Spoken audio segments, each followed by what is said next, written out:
We're currently embarking on a project called the Wainwright Project. We're looking for local contacts, lawyers, schools, marketing for nonprofits. We're doing research impact, sample letters, draft, and law school contacts. The Wainwright Project is a project for indigents. It's for people incarcerated in the system. It's preventative maintenance. We want access to the grand jury, and we want to use Wainwright to do it. We're going to use the Constitution, the First Amendment. We're going to use the First Amendment. We're going to do the Fourth Amendment, the Fifth Amendment. We're going to use the Sixth Amendment. We're going to use the Seventh Amendment, the Eighth Amendment, about cruel and unusual punishment. We're going to really hyper on cruel and unusual punishment. We're going to use the the 10th Amendment. We're going to use the 13th Amendment and the 15th Amendment. We're just going to use the Constitution to give us the rights that we're supposed to have. We're just going to use the Constitution to do it. Constitution gives us those rights. And we're going to use your office to get them. We're going to use Marilyn Mosley's office to get them. We're going to use Dred Scott and Wainwright to get it. We're going to show that blacks have no rights in which white people respect from 1857 to 2016. And we went through President Barack Obama's office to prove it, timed and dated. We're talking about racism in your judicial system.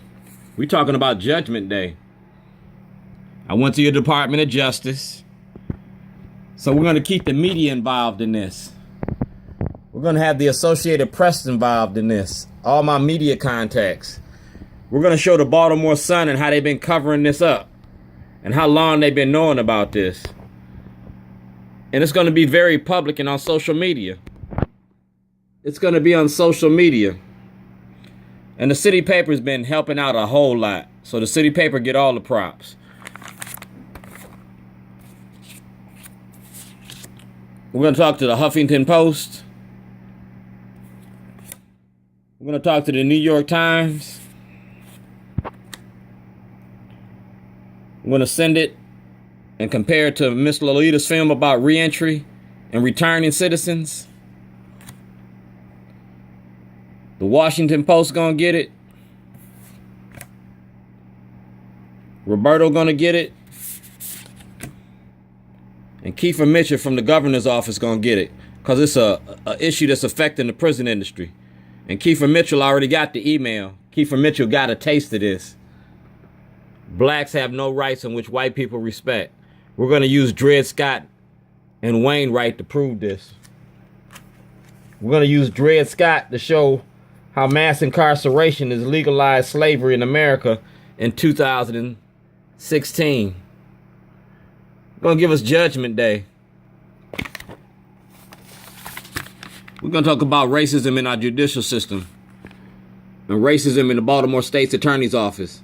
How can you sit here and let 6 police officers kill Freddie Gray but send me to jail just for putting a toilet out there talking about you every day? You're going to have to lock me up. And when you lock me up, you're going to have to play this information in front of a grand jury. I'm going to get in front of the grand jury one way or the other. Either the easy way or the hard way. But we're going to have Judgment Day. I'm going to prove my hypothesis about black in the courts. And it's going to come through your office all day long.